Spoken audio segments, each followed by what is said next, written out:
¡Vete! ¡No! ¡Cuidado! ¡Vete! ¡No! ¡No!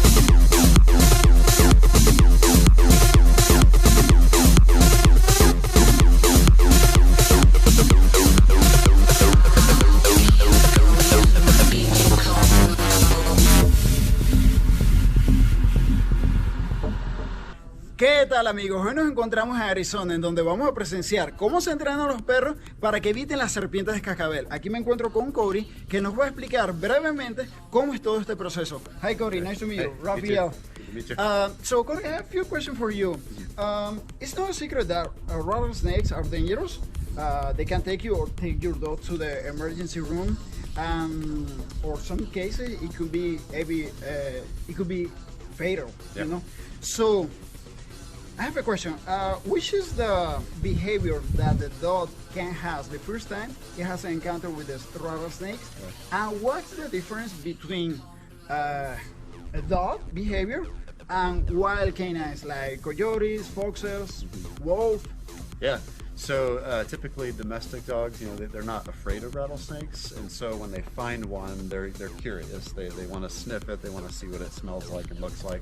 So most dogs will go right up to a rattlesnake, and as they get too close, the snake thinks the dog is a predator, and so it defends itself and it will strike, and usually they get bit in the face somewhere, and that's where they have to go to the emergency hospital or veterinarian, and it can be lethal. They swell up really bad, and it's a lot of pain for them. Wild canines like coyotes, there's sometimes if they're really hungry, I've heard that they might even try and eat a rattlesnake.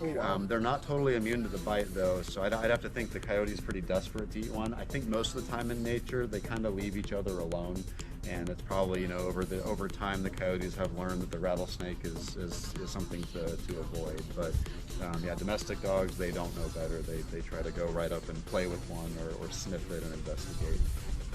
But, like they have like a better intuition, better instincts. Yeah, it seems like most wild animals, they've interacted with other predators and prey in nature for years, whereas a golden retriever hasn't done that, and so they don't know better and they're curious. But yeah, it seems like they do avoid them. But I have seen people with video, like bobcats will even eat a rattlesnake. Wow. So yeah, kind of nature. If they're hungry enough, they might try, but it's usually foolish because if a coyote gets bit, they swell up and are in a lot of pain too. But they are a little smarter than domestic dogs for sure, just because they've been around rattlesnakes longer. Awesome. So how the training goes? Yeah, so basically we do like a 4-step process.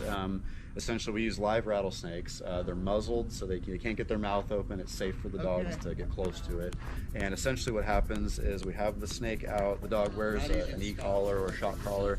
And when they get too close to the snake, we give them a correction with the collar, and they jump and think the snake is what did it.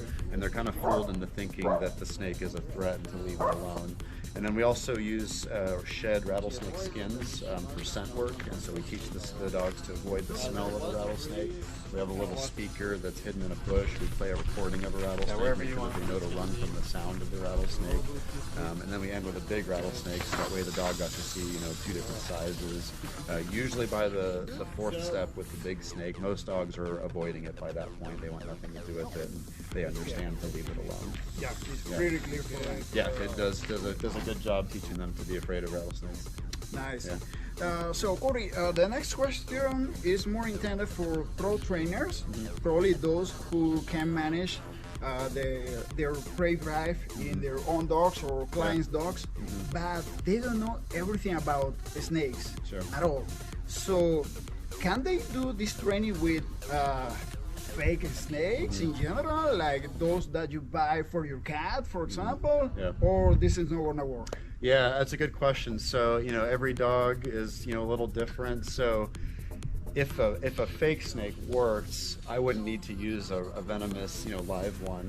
The problem is dogs, they have really sensitive noses and senses and stuff. So, in order for the dog to learn best, ideally a real rattlesnake is used. Now, there might be some dogs that can learn okay from a plastic snake, a rubber snake, but they're never going to get to fully learn the real smell of a rattlesnake or the real sound they make. And so, ideally, a real rattlesnake is used. But if you don't have the option, though, then maybe a fake one is the next best option. So I wouldn't say a fake one doesn't work, it just doesn't work as good as using the real thing.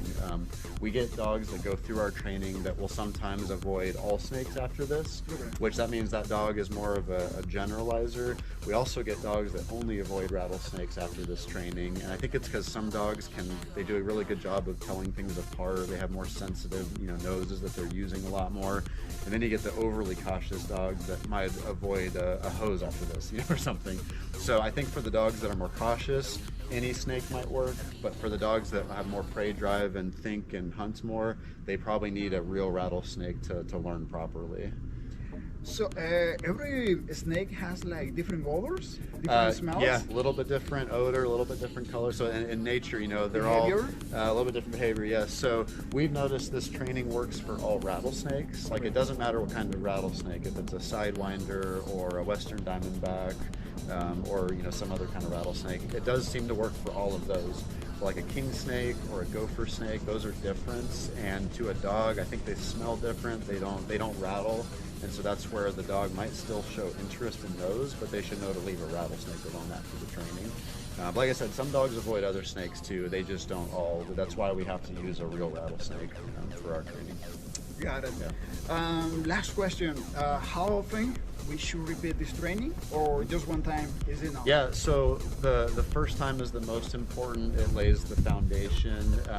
We recommend testing them at least once about a year later, just to make sure that they remember. So the first time we do the 4 steps, the follow-up, or a year later, we just basically put the big snake out and see what they remember. Okay. So if they see it and they don't like it and they get away from it, we're done. It's a quick visit, yeah. Nice. And then of course, if they show any interest, then we reinforce. Yeah, and I would say it's maybe 1 in 10 or even 20 dogs that I actually need to reinforce. All the rest seem to remember it really well. So it's a very effective lesson, and it really does work in one lesson.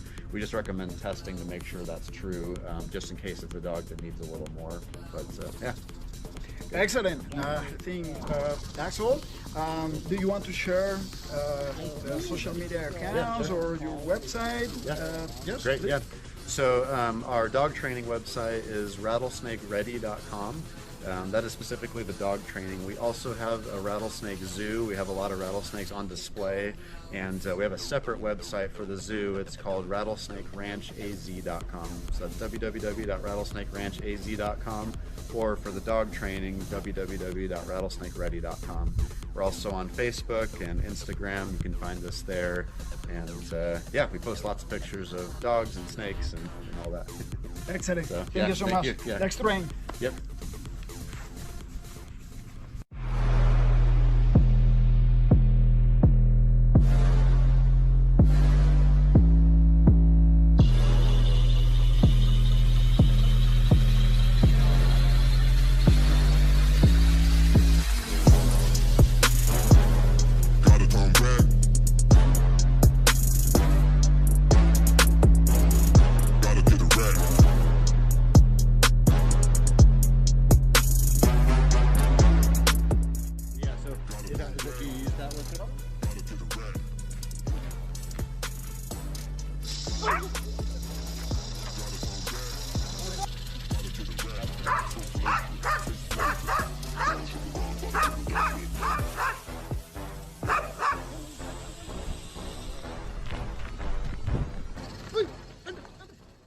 Bueno amigos, espero que les haya gustado el video.